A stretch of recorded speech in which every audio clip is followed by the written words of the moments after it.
В Казахстане разработаны поправки о мобильных переводах, которые обяжут предпринимателей получать деньги за товар или услугу через специальный бизнес-счет, сообщил министр финансов Ерулан Жамаубаев. По его словам, Минфин совместно с заинтересованными госорганами и Ассоциацией финансистов Казахстана подготовил соответствующие законодательные поправки.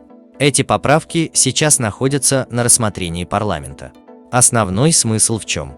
Как вы знаете, у индивидуальных предпринимателей и при занятии предпринимательством, и при совершении отдельных переводов финансы смешиваются на одном счете. Это не дает возможность для налогового администрирования. Поэтому мы хотим прописать в законе, чтобы у предпринимателей были счета.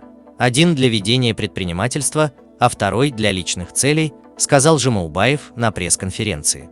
Он призвал не волноваться обычных казахстанцев, они по-прежнему смогут совершать мобильные платежи в обычном порядке.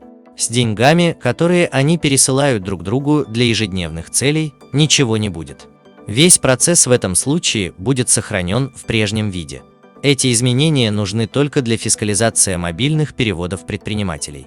Он сообщил со ссылкой на Нацбанк, что за 8 месяцев 2021 года объем платежей и переводов денег, совершенных онлайн-способом, составил около 36 триллионов тенге.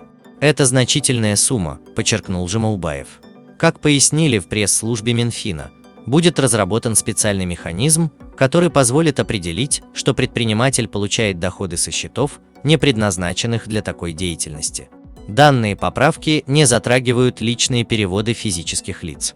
Указанные инициативы не являются новым видом налога и не коснутся переводов физических лиц в личных целях, заверили в министерстве.